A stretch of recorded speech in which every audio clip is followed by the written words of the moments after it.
এখন প্রশ্নে আসছি। মুসলমানদের সঙ্গে আমার প্রচুর যোগাযোগ রয়েছে, কারণ আমার বাল্যকাল ও যৌবন তাদের মধ্যেই কেটেছে। তবে একটা জিনিস আমি বরাবরই বুঝতে পারিনি, আল্লাহর সংজ্ঞা। কারণ আমার মনে আল্লাহর সম্পর্কে যে ধারণা আছে, এবং আমার মুসলমান পরিচিত জনেরা যে ধারণা দিয়েছে, তাতে আল্লাহর সংজ্ঞা মূলত অন্যান্য ধর্মবিশ্বাসকে অবজ্ঞা করা, এবং তাদের ঈশ্বরের সংজ্ঞাও একই রকম মনোপুত নয়। আপনি অত্যন্ত সুপণ্ডিত ব্যক্তি, আমি আপনার কাছে উপকৃত হতে চাই। ভাই, খুব ভালো একটা প্রশ্ন করেছেন, গুরুত্বপূর্ণ প্রশ্ন, যা সবসময় তার মনে রয়েছে। এমন একটা বিষয় তিনি জানতে চান যে আল্লাহর সংজ্ঞা কি ইসলামে, এবং এই সংজ্ঞায় অবজ্ঞাসূচক অনেক বিষয় রয়েছে, এবং এটি অন্যান্য ধর্মবিশ্বাসের বিপরীত। প্রকৃতপক্ষে ইসলামে আল্লাহর সংজ্ঞায় বলে দিচ্ছে আল্লাহ কি, এবং আল্লাহ যা নন তাও বলা হয়েছে। এছাড়া ঈশ্বরকে জানতে গেলে ঈশ্বর কি নন তা জানাও গুরুত্বপূর্ণ, যাতে করে যদি কেউ মিথ্যে দাবি করে যে অমুক অমুক ঈশ্বর, তখন আপনি যাতে সহজে বুঝতে পারেন যে এটা মিথ্যে দাবি। এ পর্যন্ত যত জবাব পাওয়া গেছে আল্লাহর সংজ্ঞা নিয়ে, তার মধ্যে সর্বোত্তম হচ্ছে, যা কোনো মুসলমান আপনাকে দিতে পারেন, তা হচ্ছে কোরআন থেকে সূরা ইখলাস অধ্যায় নম্বর 112 আয়াত নম্বর 1 থেকে 4। এখানে বলা হয়েছে, কুল হুয়াল্লাহু আহাদ, বলো তিনি আল্লাহ এক এবং অদ্বিতীয়। আল্লাহু সামাদ, আল্লাহ অমুখাপেক্ষী ও চিরঞ্জীব। লাম ইয়ালিদ ওয়া লাম ইউলাদ, তিনি কাউকে জন্ম দেননি, কখনো জন্ম নেননি, ওয়া লাম ইয়াকুল লাহু কুফুয়ান আহাদ। এবং তার সমতুল্য কিছু নেই। এটি পবিত্রকরণে দেয়া আল্লাহ সুবহানাহু ওয়া তাআলার সর্বশক্তিমান ঈশ্বরের 4 লাইনের সংজ্ঞা। এটি হচ্ছে ধর্মতত্ত্বের কোষ্ঠী পাথর। এটি হচ্ছে শনাক্ত করার লিটমাস পরীক্ষা। যদি কেউ বলে যে অমুক অমুক ঈশ্বর, যদি কোনো ব্যক্তি 4 লাইনের সঙ্গে ঈশ্বর প্রমাণিত হন, তাহলে মুসলিমদের তা মেনে নিতে কোনো আপত্তি নেই যে তিনি ঈশ্বর। প্রথম টেস্ট, কুল হুয়াল্লাহু আহাদ, বলো তিনি আল্লাহ এক এবং অদ্বিতীয়। আল্লাহু সামাদ, আল্লাহ অমুখাপেক্ষী ও চিরঞ্জীব। লাম ইয়ালিদ ওয়া লাম ইউলাদ, তিনি কাউকে জন্ম দেননি, কখনো জন্ম ওয়া নেননি, লাম ইয়াকুল লাহু কুফুয়ান আহাদ। এবং তার সমতুল্য কেউ নেই। উদাহরণস্বরূপ আমি আপনাদের একটা উদাহরণ দেব। কিছু মানুষ আছে যারা বলে ভগবান রজনীশ ঈশ্বর। প্রশ্নোত্তরের সময় এক হিন্দু ভাই আমাকে বলেন, আমরা হিন্দুরা তাকে ঈশ্বর বলে গণ্য করি না। আমি কখনোই বলিনি যে হিন্দুরা ভগবান রজনীশকে ঈশ্বর বলে। অনেক মানুষ আছে যারা ভগবান রজনীশকে ঈশ্বর বলে মানে। এখন আমি একটা নমুনা দেখাবো কেন আমরা এই নেতিবাচক ব্যবহার করি। যেমন ইতিবাচক, বলো তিনি আল্লাহ এক অদ্বিতীয়, আল্লাহু সামাদ, আল্লাহ অমুখাপেক্ষী ও চিরঞ্জীব, লাম ইয়ালিদ ওয়া লাম ইউলাদ, তিনি কাউকে জন্ম দেননি, কখনো জন্ম নেননি। কেন আমরা এটা ব্যবহার করি? এখন আমরা ভগবান রজনীশকে পরীক্ষা করব। প্রথম পরীক্ষা হচ্ছে, কুল হুয়াল্লাহু আহাদ, বলো তিনি আল্লাহ এক এবং অদ্বিতীয়। ভগবান রজনীশ কি এক এবং অদ্বিতীয় ছিলেন? তিনি একমাত্র ব্যক্তি ছিলেন যিনি নিজেকে ঈশ্বর দাবি করেছেন। এমন শত শত লোক নিজেদের ঈশ্বর দাবি করেন, এবং আমাদের দেশ ভারতে হাজার হাজার মানুষ নিজেদের ঈশ্বর বলে দাবি করেন। হাজার হাজার মানুষ বলেছেন তারা ঈশ্বর, তিনি কেবল একা নন। কিন্তু একজন রজনীশ ভক্ত বলবে না, ভগবান রজনীশ অদ্বিতীয়। আসুন দ্বিতীয় পরীক্ষা করি। আল্লাহু সামাদ, আল্লাহ অমুখাপেক্ষী ও চিরঞ্জীব। রজনীশ কি অমুখাপেক্ষী ও চিরঞ্জীব? আমরা তার জীবনী পড়েছি, সেখানে আমরা পড়েছি যে ভগবান রজনীশ ভুগছিলেন বিভিন্ন রোগে, অ্যাজমা, ডায়াবেটিস, ম্যালাইটিস, পিঠের ব্যথা ইত্যাদি রোগে। ভাবুন, সর্বশক্তিমান ঈশ্বর ভোগেন অ্যাজমা, ডায়াবেটিস, ম্যালাইটিস, পিঠের ব্যথা ইত্যাদি রোগে। তৃতীয় পরীক্ষা, লাম ইয়ালিদ ওয়া লাম ইউলাদ, তিনি কাউকে জন্ম দেননি, জন্ম নেননি। আমরা জানি ভগবান রজনীশ মধ্যপ্রদেশে জন্মগ্রহণ করেন এবং তার পিতামাতা ছিল। আর 1981 সালে তিনি আমেরিকা যান এবং হাজার হাজার আমেরিকানকে তার ভক্ত বানান, এবং অরেগন রাজ্যে তিনি নতুন সেন্টার চালু করেন, নাম রজনীশপুরম। পরবর্তীতে আমেরিকান সরকার তাকে গ্রেপ্তার করে জেলে পুরে দেয়। রজনীশের অভিযোগ, আমেরিকান সরকার তাকে স্লো পয়জন দিয়েছে। ভাবুন, সর্বশক্তিমান ভগবানকে স্লো পয়জন দেয়। এবং 1985 সালে আমেরিকান সরকার তাকে দেশ থেকে বের করে দিলে তিনি আবার ভারতে ফিরে আসেন এবং পুনা শহরে ফিরে যান, আর সেখানে পুনরায় তার সেন্টার চালু করেন, যাকে আজকে বলা হয় ওশো কমিউন। এবং আজ যদি আপনি ওশো কমিউনে যান, সেখানে তার সমাধিতে মৃত্যুর পরে যেখানে তার দেহভস্য রাখা হয়েছে, সেখানে পাথরের গায়ে খোদাই করে লেখা রয়েছে ওশো। ভগবান রজনীশ ওশো কখনো জন্মাননি, কখনো মরেননি। তবে 1931 সালের 11 ডিসেম্বর থেকে 1990 সালের 19 জানুয়ারি পর্যন্ত পৃথিবী ভ্রমণ করেন। কখনো জন্মাননি, কখনো মরেননি, তবে পৃথিবী ভ্রমণ করেছেন। 1931 সালের 11 ডিসেম্বর থেকে 1990 সালের 19 জানুয়ারি পর্যন্ত। সেখানে তারা তার সমাধিতে এটা উল্লেখ করতে ভুলে গেছে যে তাকে পৃথিবীর 21টি দেশ ভিসা দিতে রাজি হয়নি। ভাবুন, সর্বশক্তিমান ঈশ্বর পৃথিবী ভ্রমণ করতে এসেছেন এবং তার ভিসা প্রয়োজন হয়েছে। এবং শেষ পরীক্ষা, ولم يكن له كفوا أحد। এটা এতই কঠিন যে যদি পৃথিবীর কোনো কিছুকে আপনি ঈশ্বরের সঙ্গে তুলনা করতে পারেন, তিনি ঈশ্বর নন। ولم يكن له كفوا أحد। আমরা জানি ভগবান রজনীশ, তার সাদা দাড়ি ছিল, মানুষের মতো ছিল, দুটো চোখ, একটা নাক, একটা মুখ, দুটো হাত। যদি আপনি পৃথিবীর কোনো কিছুকে ঈশ্বরের সঙ্গে তুলনা করেন, তিনি ঈশ্বর নন। ولم يكن له كفوا أحد। উদাহরণস্বরূপ যদি কেউ বলে থাকেন যে সর্বশক্তিমান ঈশ্বর হচ্ছেন আর্নল্ড শোয়ার্জনেগারের চেয়ে 1000 গুণ শক্তিশালী, আপনি হয়তো শোয়ার্জনেগারের নাম শুনেছেন। এই ব্যক্তি উপাধি পেয়েছিলেন মিস্টার ওয়ার্ল্ড, পৃথিবীর সবচেয়ে শক্তিশালী মানুষ, মিস্টার ইউনিভার্স, মহাবিশ্বের সবচেয়ে শক্তিশালী মানুষ। যখন আপনি পৃথিবীর কোনো কিছুকে ঈশ্বরের সঙ্গে তুলনা করবেন, তাতে হন তিনি আর্নল্ড শোয়ার্জনেগার, দারা সিং বা কিংকং, হন তিনি 1000 গুণ বা লক্ষ গুণ শক্তিশালী। যখনই আপনি পৃথিবীর কোনো কিছুকে ঈশ্বরের সঙ্গে তুলনা করবেন, তিনি ঈশ্বর নন। ولم يكن له كفوا أحد।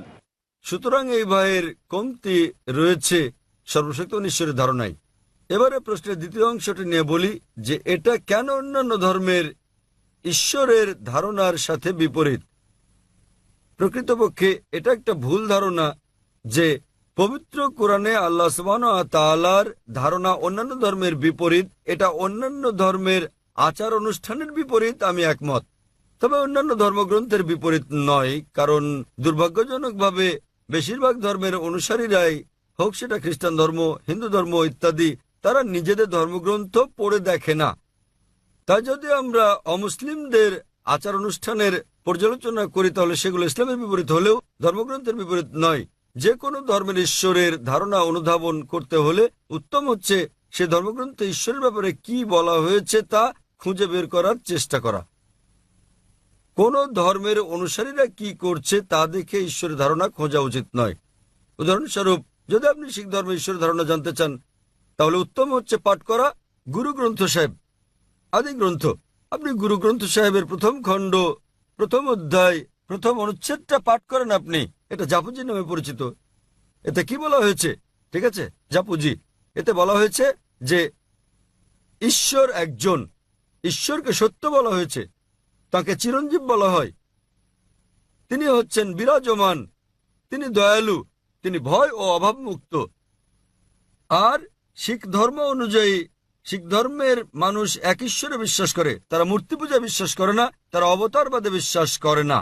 আর প্রকাশ্যে তাকে এক ওমকারা বলা হয় এবং অপ্রকাশ্যে তাকে ওমকারা বলা হয়। এবং শিখ ধর্মগ্রন্থ পাঠ করলে দেখবেন সেখানে সর্বশক্তিমান স্রষ্টার বিভিন্ন গুণাবলী আছে। যদি শিখ ধর্ম পড়েন, সর্বশক্তিমান ঈশ্বরকে বলা হয়েছে সত্যনামা, তাকে পবিত্র নামে ডাকা হয়েছে, তাকে বলা হয়েছে কর্তার অর্থাৎ স্রষ্টা, তাকে বলা হয়েছে রহিম মানে দয়ালু, তাকে বলা হয়েছে করিম অর্থাৎ দাতা, তাকে আরো বলা হয়েছে ওয়াহে গুরু অর্থাৎ একক সত্য ঈশ্বর। সুতরাং ধর্মগ্রন্থের দিক দিয়ে শিখ এবং ইসলাম ধর্মে ঈশ্বরের ধারণা একই।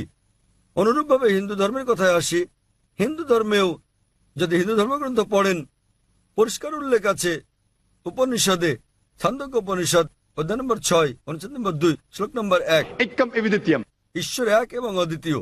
এটা আর উল্লেখ আছে শ্বেতাক্ষেত্র উপনিষদে অধ্যায় নম্বর 6 অনুচ্ছেদ নম্বর 9। नाचे से कसेज जनिता न चदीपा।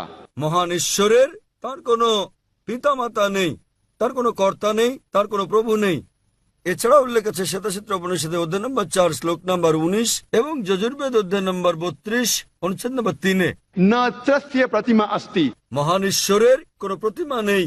সংস্কৃত ভাষায় প্রতিমা মানে হচ্ছে প্রতিবিম্ব, আলোকচিত্র, অঙ্কনচিত্র, ছবি, প্রতিকৃতি, প্রতিমা, মূর্তি, ভাস্কর্য। তাই এখানে বলা হয়েছে न तस्य प्रतिमा अस्ति। মহান ঈশ্বরের কোনো প্রতিবিম্ব নেই, প্রতিকৃতি নেই, আলোকচিত্র নেই, ভাস্কর্য নেই, প্রতিমা নেই, পুতুল নেই, মূর্তি নেই। তবুও দুর্ভাগ্যজনকভাবে দেখা যায় যে হিন্দুরা এখনো প্রতিমা পূজা করে। এজন্য কাকে দোষ দেবেন? আমি বেদের উদ্ধৃতি দিচ্ছি। হিন্দুদের সকল ধর্মগ্রন্থগুলোর মধ্যে বেদ হচ্ছে সর্বশ্রেষ্ঠ গ্রন্থ, কিন্তু তাও আপনি লক্ষ্য করবেন যে হিন্দুরা এখনো প্রতিমা পূজা করছে। কেন? কারণ হিন্দু ধর্মের পণ্ডিতেরা বলেন যে দেখো জাকির ভাই, তুমি জানো নিম্ন শ্রেণীর লোকেরা এগুলো বুঝতে চায় না, তাই মনোনিবেশের জন্য আমাদের প্রতিমা প্রয়োজন হয়। আমরা সচেতনতার উচ্চ পর্যায়ে পৌঁছানোর পর আর প্রতিমার প্রয়োজন হয় না। তখন আমি বললাম হিন্দু পণ্ডিতকে, আমরা মুসলিমরা ইতোমধ্যে সচেতনতার উচ্চ পর্যায়ে পৌঁছে গেছি। এটা হচ্ছে হিন্দু ধর্মের ভিত্তি, বেদের ভিত্তি। কিন্তু হিন্দু ধর্মের আর্য সমাজের মতো কিছু গোত্র আছে যারা প্রতিমা পূজার নিন্দা করে। একইভাবে যদি খ্রিস্ট ধর্মের দিকে তাকান, খ্রিস্টানদের ধর্মগ্রন্থ পড়েন, দেখবেন খ্রিস্ট ধর্মগ্রন্থ মূর্তি পূজার বিরোধী। তবুও আপনি দেখেন যে ক্যাথলিকরা তারা ঈশ্বরের চিত্র তৈরি করে এবং বলে যীশু খ্রিস্ট তার উপর শান্তি বর্ষিত হচ্ছেন সর্বশক্তিমান ঈশ্বর। তাহলে যা বোঝা গেল তা হচ্ছে খ্রিস্টানদের ধর্মগ্রন্থ অনুযায়ী খ্রিস্টবাদ ও ইসলাম, যীশু খ্রিস্ট তারপর শান্তি বর্ষিত হোক শিক্ষা, এগুলো একই রকম। কিন্তু বেশিরভাগ খ্রিস্টান তারা এটা দাবি করে যে যীশু খ্রিস্ট নিজেকে ঈশ্বর বলে দাবি করেছিলেন। প্রকৃতপক্ষে বাইবেল পড়লে দেখবেন সম্পূর্ণ বাইবেলের মধ্যে কোথাও এমন একটিও স্পষ্ট উক্তি নেই যেখানে যীশু খ্রিস্ট নিজের মুখে বলেছেন যে আমি ঈশ্বর অথবা আমার উপাসনা করো। যদি কোনো খ্রিস্টান বাইবেলের কোনো দ্ব্যর্থহীন স্পষ্ট উক্তি আমাকে দেখাতে পারেন যেখানে যীশু খ্রিস্ট তারপর শান্তি বর্ষিত হোক নিজে বলেছেন যে আমি ঈশ্বর অথবা আমার উপাসনা করো, তাহলে আমি খ্রিস্টান ধর্ম গ্রহণ করতে প্রস্তুত আছি। প্রকৃতপক্ষে আপনি বাইবেল পড়লে দেখবেন স্পষ্টভাবে উল্লেখ করা হয়েছে, গসপেল অফ জন অধ্যায় নম্বর 14 অনুচ্ছেদ নম্বর 28, যীশু খ্রিস্ট সাল্লাম বলেন আমার পিতা আমার চেয়ে মহান। গসপেল অফ জন অধ্যায় নম্বর 10 অনুচ্ছেদ নম্বর 29, আমার পিতা সবার চেয়ে মহান। গসপেল অফ ম্যাথিউ অধ্যায় নম্বর 12 অনুচ্ছেদ নম্বর 28, ঈশ্বরের আত্মার সাহায্যে আমি শয়তানদের বিতাড়িত করি। গসপেল অফ লুক অধ্যায় 11 অনুচ্ছেদ 20, আমি ঈশ্বরের আঙ্গুলের সাহায্যে শয়তানকে তাড়িয়ে দিই। গসপেল অফ জন অধ্যায় নম্বর 5 অনুচ্ছেদ 30, আমি নিজে থেকে কিছু করতে পারি না, আমি যেমন শুনি তেমন বিচার করি এবং আমার বিচার ন্যায্য। আমি আমার ইচ্ছা পূরণ করি না, আমার পিতার ইচ্ছা আমি পূরণ করি। যে ব্যক্তি নিজের ইচ্ছা পূরণ করে না ঈশ্বরের ইচ্ছা পূরণ করে সে একজন মুসলিম। তাই যীশু খ্রিস্ট সাল্লাম ছিলেন একজন মুসলিম। তিনি কখনোই নিজেকে ঈশ্বর দাবি করেননি এবং তা স্পষ্টভাবে উল্লেখ আছে বুক অফ অ্যাক্টস অধ্যায় নম্বর 2 অনুচ্ছেদ নম্বর 22, হে ইসরায়েলগণ তোমরা শোনো, নাজারেথের যিশু এক ব্যক্তি যাকে ঈশ্বর তোমাদের মধ্য থেকে মনোনীত করেছেন। ঈশ্বর তাকে দিয়ে অনেক অলৌকিক কাজ করিয়েছেন এবং তোমরা তার সাক্ষী। তোমাদের মধ্যে হতে ঈশ্বর মনোনীত এক ব্যক্তি, ঈশ্বর তাকে দিয়ে অনেক অলৌকিক কাজ করিয়েছেন এবং তোমরা তার সাক্ষী। তাই যদি আপনি বাইবেল পড়েন দেখবেন ইহুদি এবং খ্রিস্টান ধর্মে তারা এক ঈশ্বরে বিশ্বাস করে যার কোনো প্রতিমূর্তি নেই। এটা পরিষ্কারভাবে উল্লেখ আছে বুক অব ডিউটেরোনমিতে অধ্যায় নম্বর 5 অনুচ্ছেদ নম্বর 7 থেকে 9। এখানে বলা হয়েছে যে আমি ছাড়া তোমাদের আর কোনো ঈশ্বর নেই। তোমরা ঊর্ধ্বলোকের স্বর্গ, নিচের মর্ত ও পৃথিবীর নিচের পানিতে থাকা কোনো কিছুর চিত্র খোদাই করো না। তাদের সামনে তোমরা কখনো মাথা নত করবে না, তাদের উপাসনা করবে না, কারণ আমি তোমাদের ঈশ্বর, তোমাদের প্রভু ঈশান্বিত ঈশ্বর। আরো জানতে আপনি আমার ছেলের বক্তৃতা শুনতে পারেন। আগামীকাল আমার ছেলে 3:45 বিস্তারিত বক্তব্য রাখবে, বিষয় একই। আমার এই আলোচনায় বিশ্বের প্রধান প্রধান ধর্মে ঈশ্বরের ধারণা এবং আমার আপনি এই বুঝতে ভিডিওটি পারবেন এটা ভালো একই লাগলে রকম। আমরা যেমন এক ঈশ্বরে ভিডিওটিতে বিশ্বাস করি যার একটি কোনো লাইক, চিত্র নেই এবং আমরা কমেন্ট, কেবল তার শেয়ার উপাসনা করে করি, অন্য কারণে। চ্যানেলটি আশা করি উত্তরটা সাবস্ক্রাইব করে পেয়েছেন। দিবেন।